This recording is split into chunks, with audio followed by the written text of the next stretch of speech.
Assalamualaikum warahmatullahi wabarakatuh. Alhamdulillah. Sallallahu ala sayyidina Muhammadin nabiyil ummi wa ala alihi wa sahbihi wa sallam. Amma ba'd.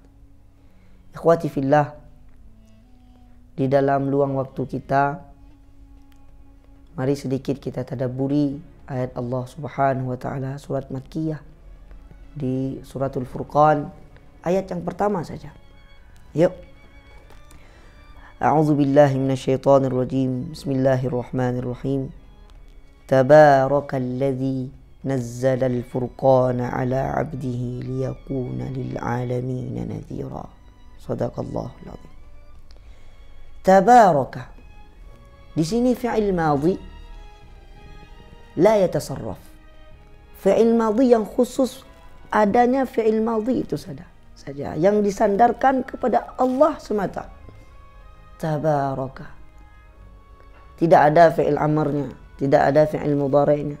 Khusus fi'il madhi menunjukkan isbat fi'il ini kepada Allah saja. Itu yang pertama. Yang kedua, makna tabaraka ta'ala, tingginya ataupun berkah, keberkahan asli barakah itu datangnya dari Allah punca. Tabarakalladzi, yang dipakai di sini alladzi, isim mausul. Biasanya isim mausul itu uslubnya itnab, panjang, namun ada fungsi. Panjang, tidak mubazir, ada fungsinya. Tabarakalladzi. Bisa saja tabarakallah, tapi tidak. Tabarakalladzi menunjukkan silah mausul ini sesuatu yang sangat penting nanti. Tabarakalladzi nazzala al-furqana ala 'abdihi. Nazzala dipakai menunjukkan berulang kalinya, berangsur-angsurnya turun Al-Quran itu. Al-Furqan. Furqan ini maknanya, saudaraku, pembeda. Nama lain dari Quran, tapi disebutkan di sini Furqan. Di sinilah orang yang selalu tadabbur Quran, selalu baca, selalu belajar, mengajarkan, mengamalkan.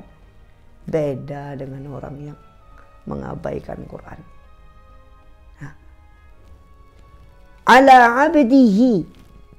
Tidak disebutkan ala Muhammad, tapi ala abdihi. Kenapa?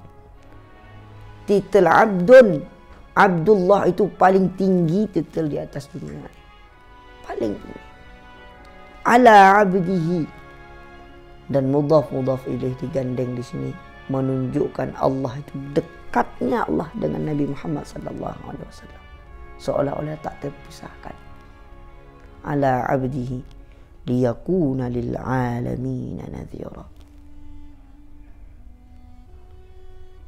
Al-Quran ini untuk alam semesta. Makna secara umum, sungguh mulia Allah Subhanahu wa ta'ala yang telah menurunkan Al-Quran, telah menurunkan pembeda kepada hamba pilihannya untuk menjadi teguran peringatan bagi seluruh alam. Dan nadhira dipakai di sini. Sebenarnya Quran itu basyira wa nadhira, kabar gembira dan peringatan. Tapi nadhira dipakai di sini karena ayat setelahnya banyak menjelaskan tentang akhlak-akhlak orang musyrikin, tentang bagaimana perangai mereka.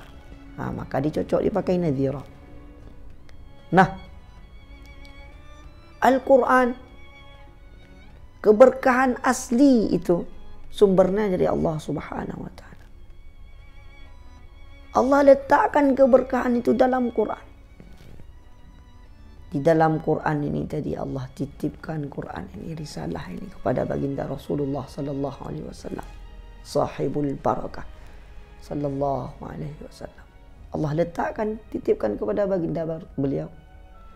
Allah diamanahkan untuk disebarkan ke seluruh alam, saudaraku. Al-Quran ini bukan untuk Arab. Al-Quran ini untuk lil alamin, seluruh alam. Nah, dan ingat Quran ni petunjuk. Jangan jauh-jauh cari kemana-mana petunjuk hidup. Istiqamah sama Quran. Istiqamah sama Quran. Ini bulan Ramadan. Ini bulan Ramadan. Bulannya Quran. Bulan diturunkannya Quran tuh. Jadi, yuk sama-sama kita di bulan yang berkah ini, kita latih-latih diri kita untuk istiqamah sama Quran. Yang belum mulai-mulai.